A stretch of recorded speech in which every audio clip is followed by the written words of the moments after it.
We got Martin Scorsese here, producing Raging Bull. It's fucking unbelievable, man.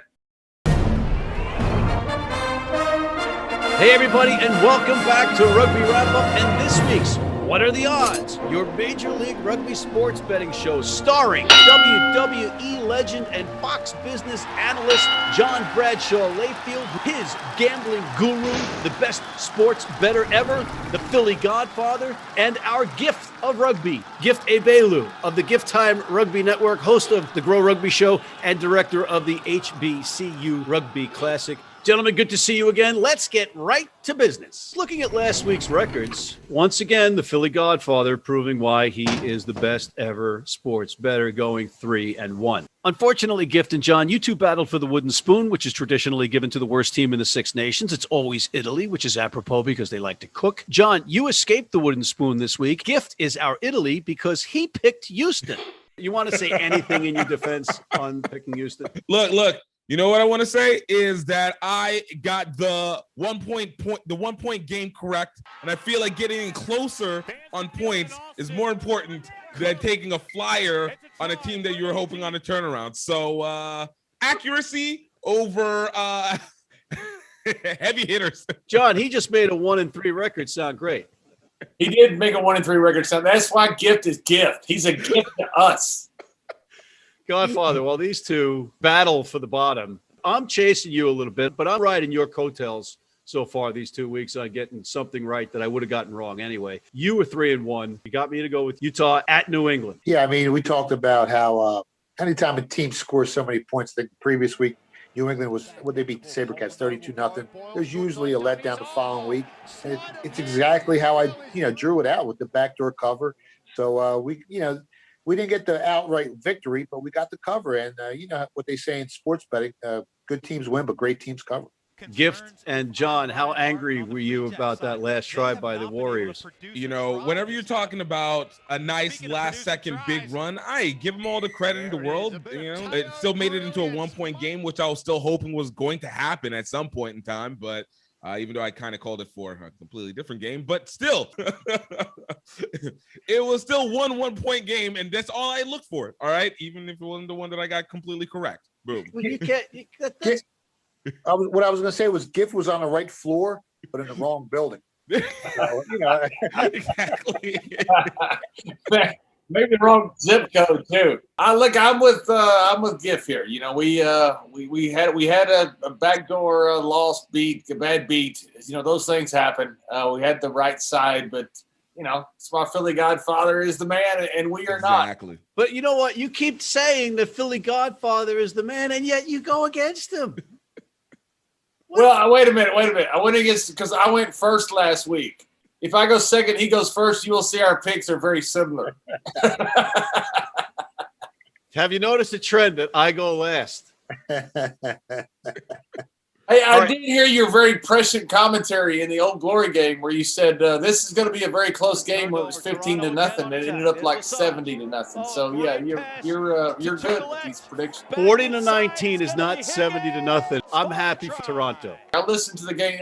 I actually lost several IQ points listening to this game. The problem with Old Glory is that they lead the league in handling errors. There's a lot of self-sabotage. They had 2 tries that they could have got in the first half. The game could have been.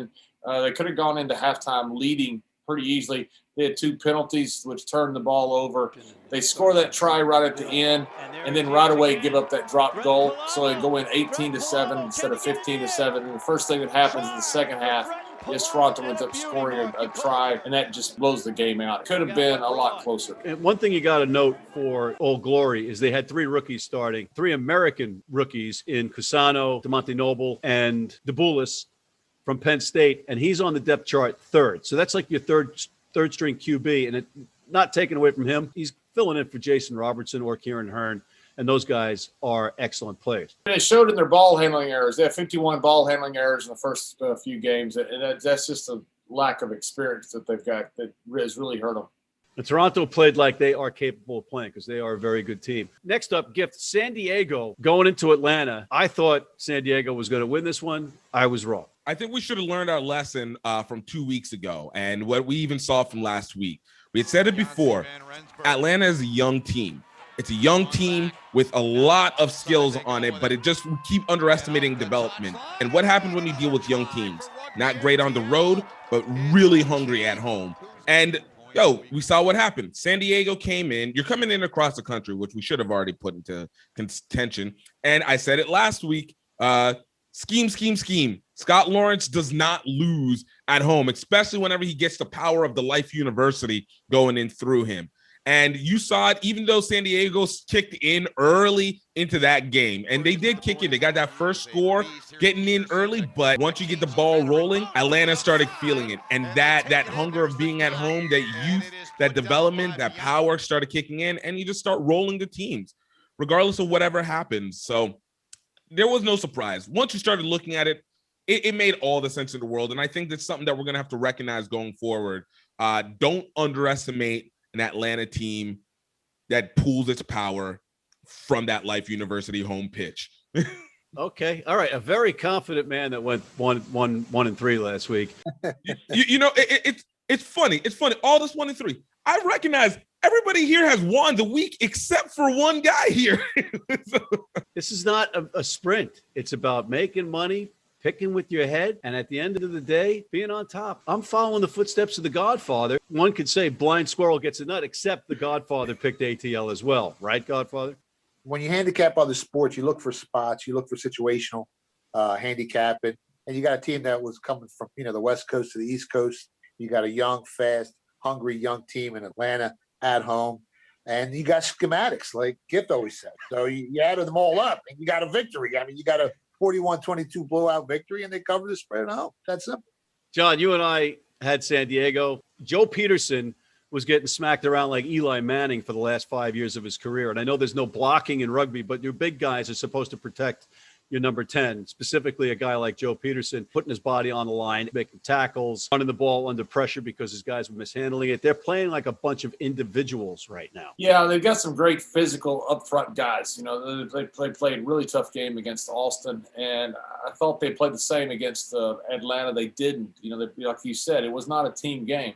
They got some tough, big guys up front that just have not gelled very well together yet. That last match was the Houston SaberCats, John, going into Austin. You picked this one correctly, ultimately, last week.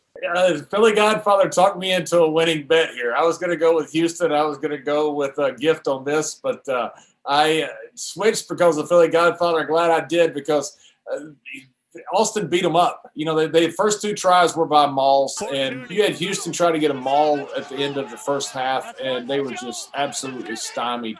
The scrums were stymied by Austin. You have a big physical team in Austin. I love the way they play. They could easily be 3-0 right now. They snatched defeat from the jaws of victory a couple weeks in a row, and I was really worried about the team. Do you bounce back from that? They bounced back very strong. Gift, you want to apologize? I wanted to inspire these Houston players to be able to do their best, to set up. Coming off a 32-zip whitewashing at home. You're supposed to come back stronger for it. And I wanted to give him hope, even though everything went against them. They had the perfect story, but unfortunately they don't want their Hollywood moment. So I can't be blamed for what happens after this. I gave you your shot, Houston. I gave you your shot. You did. You're a good man for it. But we're going to take a quick break, pay some bills, and we'll be right back with our picks for next week. Don't go away. Been blind since I was 4, and I've never seen a beer commercial or a beer label. None of that stuff influences me. I drink beer because of the taste, and my beer's Pabst Blue Ribbon. It has the taste and the flavor. What do you think's on the label? I think there's a naked woman riding on a unicorn, jumping over fire.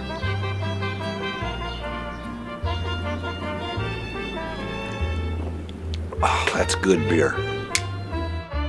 If you're in New York City and want to watch some great rugby, have some great food, and some great times, go to the world's best rugby pub, the Pig and Whistle on West 36th Street.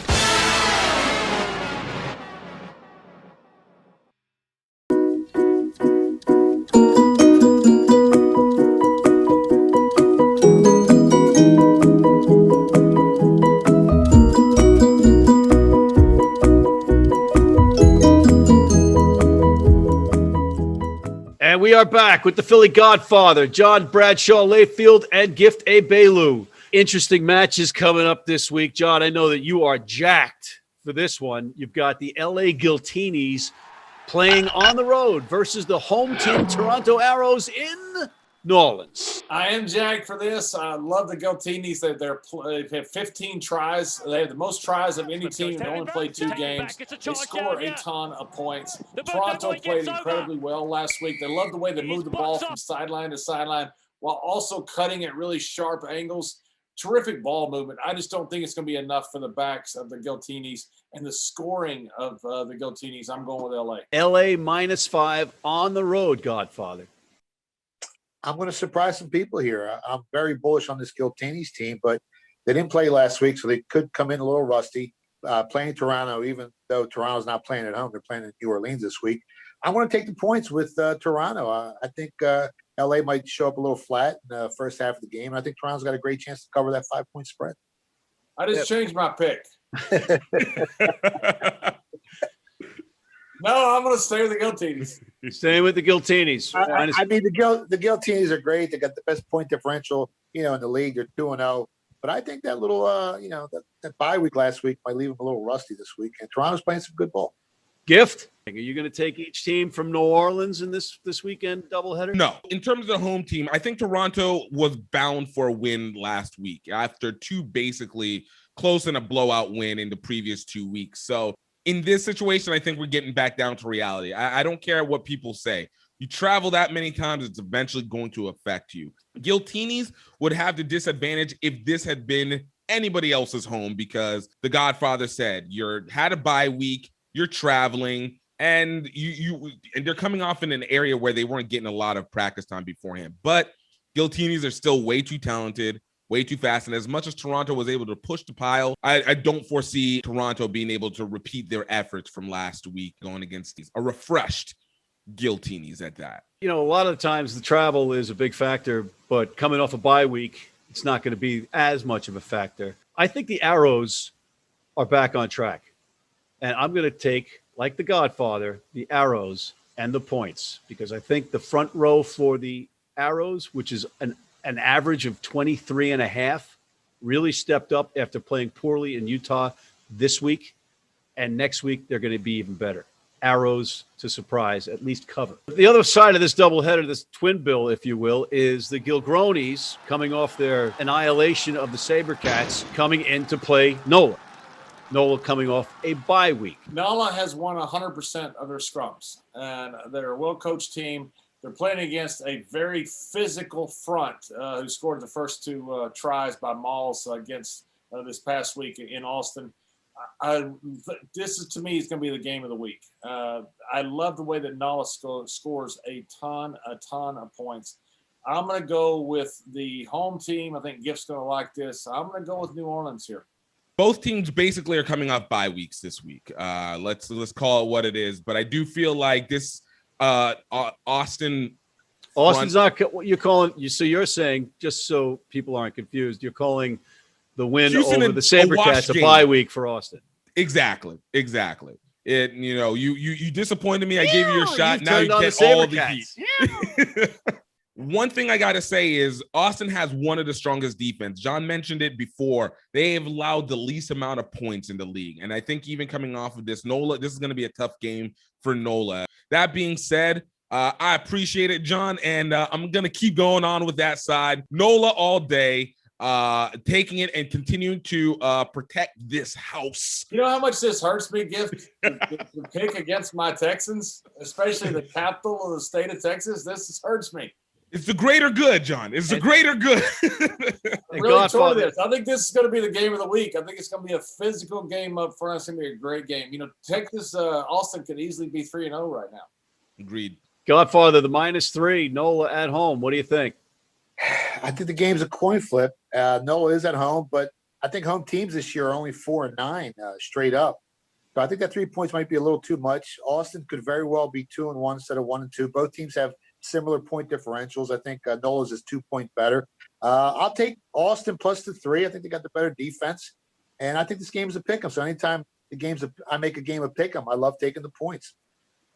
Once again, I am 100% with the Godfather on this. I think NOLA has gotten away with murder without their firepower in the back line that they thought they were going to have. They have been sloppy. They were very sloppy against New York. New York was sloppier and more careless with the ball. I don't think the Gilgronis, who have had a lot of rugby under their belt during COVID, are going to be that sloppy. I think they've finally figured out organizationally how to win. And I think they even actually win on the road in NOLA. And Nate, I love you. NOLA, Nate Osborne, I love you. But I got to cite the injuries here for your back line and go with the Gilgronis. The next one, the Seattle Seawolves, another team that is struggling. Going into Utah to face the rampaging Warriors, who lost last week, but again showed that they are not a 60-minute team by scoring that try late in the game. John, what's your take on this one? We wondered how good Houston was when they beat the defending champion. Now I think we're wondering how bad Seattle is because they lost to Houston. Houston hadn't scored in 3 weeks. And so to me, until Seattle steps up and shows that they have some semblance of the defending champion, I'm not going to bet on Seattle, so I'm going against them. Right, and it's Utah -5. As long as it doesn't go to 6 or higher as far as the number, I'll take the points. For the record, you're laying the points with Utah. Yes, I'm laying the points with Utah. I'm seeing if I can get you to change your mind, because that's. I may change my mind on that Alston pick this last. I really have buyer's remorse on Alston. I only went against my state. I think I'm on the wrong side of this. No offense, Gift, but I'm thinking Alston is the team. And what would Satchel Paige have to say about that, John? You're referencing the Kansas City Monarchs jersey. He would say it bees that way sometime. That was his phrase. Gift, how's it bees for you? You going with the seemingly toothless Seawolves? Right. You got to pay attention to what you're seeing on the field. The Utah Warriors were coming back, and only ending in 1 point. But I'm always put a little bit of a side to a team that has Mikey Teo on it whenever you're going up against Seattle and basically against the Seattle or Sabercats, which, again, got to go with John and Godfather. And this one, we saw them lose. We saw Seattle lose badly to the Sabercats. Badly. There's no faith in this one. So all in, a blowout game for Utah to take the win. Godfather -5 at home, the Warriors. This is a little scary because when I was a kid, famous guy in South Philadelphia, Vinny Boom Bots, he used to say, anytime you find yourself on the side of the majority, you got to pump your brakes a little bit.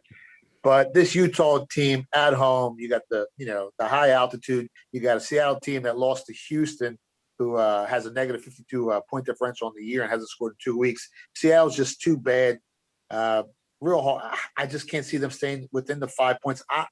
Honestly, I'm looking to lay 7 on the alternate line and maybe get some plus money. I think Utah wins this game maybe by double digits. I like the Utah Warriors here. I just don't like being on the same side with everybody, but this is a no-brainer, I think. You know what sucks about this? When I make a pick and Philly Godfather's on the other side, I think maybe I should switch to the other side. When Philly Godfather makes the pick and me and Gift are on the same side, he's thinking, okay, I'm on the wrong side. I'm not going with those guys. I think he's fading me and Gift more than he's fading Seattle. I remember Vinny Boombots. He was with Johnny Bag of Donuts. We were at the Bada Bing Club having a few Prosecco's. So maybe you're onto something there. But I think that we're okay on the side of the Warriors this week. I think Gift is a home run hitter here. He predicts 1 point margins, and he'll get one, and he's picking a blowout. I think he's right on this one. This is Gift's home run. This is his 1 in 4 week. This is his win. Calling it. Babe Ruth this, baby. But the common denominator here, Gift, you have to understand, is that the Godfather is making the pick. So it's usually the kiss of death when everyone's on the same side. But Seattle's just so bad. And like I said, you got the high altitude in Utah. You got a team that's playing some good ball. I don't think 5 points is enough. I think that line should be higher. We've got 2 teams on buys, the Free Jacks and Old Glory. But the final match is Rugby United New York going into Atlanta, Gift. Atlanta -4. I'm not going to take away from what I said earlier. Don't sway away from the power of Rugby Atlanta, pooling all their energy from the power of a Life University and that whole stadium and everything that Scott Lawrence built It's a young team. It's a power team. It's going to be ATL. It's not going to be a blowout, though. This is going to be a close game. They are going to get tested, but New York's just not ready for this down south life over here, all right? It's going to be a 5-point game. Atlanta coming back at the last second again, and for another Rugby United incomplete game. Is that, Mike, a crisp double as a crystal ball too? Is that what's going on there? You know, we just getting visions, all right? This is all we do. We just get the visions. John, you have some visions floating around in your head from time to time. What's your vision telling you on this one? This is my least confident pick. I'm just not sure about this game. Rugby United's given up 80 points. I love Steve Lewis. They run a great rugby organization up there. I'm just worried they're giving up too many points, and they have some problems. It looks like, you know, it's just, I have a tough time calling this one. I'm going to go with Atlanta. Godfather. Hold on, let me give you some information first. I wanted to make sure they picked it before I give you the information. Nick Civetta, the 6'8" Eagle, is now back on American soil, and he'll be in a Rooney uniform. So now they have 3 very significant second rows in Nate Brakely, Charlie Hewitt, and Nick Civetta. Go ahead, Godfather. I mean, Rugby Land's coming off that big win. What they win, 41-19 last week. And usually the following week, there's a little bit of a letdown. Home teams haven't fared well this year. I think, like I said, they're just 4-9 straight up. That's a lot of points. Give me Rugby United plus the 4 points, and let's see what happens. You're not going to believe this, guys, but I am siding with the Godfather on this one. I'm going with Rugby United New York on the road. Now that they've had some training and they're not shoveling snow anymore, they've got their internationals back in camp. They've got Civetta. They're going to win this one. I say by 6 points. So I am taking Rugby United New York and the points. Not to interrupt. Are you taking the money line as well? Am I? Yeah. Yes, Godfather. If you're saying that I'm taking the money line, I'm indeed taking the money line. Is that what I'm taking? The money line too. Give me the plus 160 on this team. I'll take plus 160 money line, and I'll take the 4 points, and we'll hit it twice. Exactly what he said. Yeah, and I'm going to take it too. Gift? I look forward to winning big in this one. Just say. I'm going Rugby United. You just changed your mind. Yes, I did. What is this? You got an Eagle at 6'8" that's coming back, and you don't tell us about that. No, I don't want. Make our picks. Yes, I'm changing it. The information changed. You know what? And I went the other side, so I'm going with him. You are so wishy-washy. Nobody likes a 6'6" wishy-washy guy. You got to release that information early because it's a market like any other market, and as information enters the market, opinions change. Godfather, I gave you the information. That's all I'm worried about here. I understand, but you should have told me that, behind the scenes. You tell in front of them, I got to act like a nice guy. Cut the legackety. You know what are we going to do here? Hey, no. All right, so final thoughts. Let's start with Gift. I feel like this is we're starting to see the role, and we're starting to see the patterns kicking in for each of these teams. I have to say that as much as these games have been back and forth in terms of the prediction, I can't take away from how well the play has been, and we're going to just see it increasing more and more as we slowly get my NOLA team into the championships this year. So big ups to everybody, and I'm loving this, and let's get this going. A game of the week in New Orleans. I think Austin versus New Orleans is going to be a physical upfront matchup. You got a team that gives up the fewest points against a team that hasn't lost a scrum all year. This is going to be a fun physical game. I'm on the wrong side of this from New Orleans. I really believe it. I think Austin may come out of this with the win, but this is going to be a fun game to watch. And in Seattle, I'm really interested to see if they're as bad as we think they are in Utah. I think the LA Giltinis, I think they regress a little bit. They're still the best team in the league, but they've been playing lights out. I don't think they can continue to play at that optimum level, especially coming off a bye. Even though I think they win the game, I think Toronto stays within the number. Austin, I like Austin there, plus the points, like I mentioned earlier. And Utah at home with that, climate, with that altitude, they're going to be hard to beat. That Toronto Giltinis matchup is one that all of the league is going to have their eyeballs on, because at the beginning of the season, the Arrows are very good on paper, and it looks like they might have their act together a little bit. And the Giltinis are the Giltinis. And it's a great litmus test for the rest of the league. On that note, guys, thank you, Mr. Philly Godfather. Thank you, JBL. And thank you, Gift. Ladies and gentlemen, make sure you bet whatever the Godfather says, and come back next week. And in the meantime, please check out our other segments, including our Major League Rugby show, our Global Rugby Recap, Martial Law, the Zack Attack, and please sign up for our American Red Cross Rugby Wrap-Up Blood Donor Team.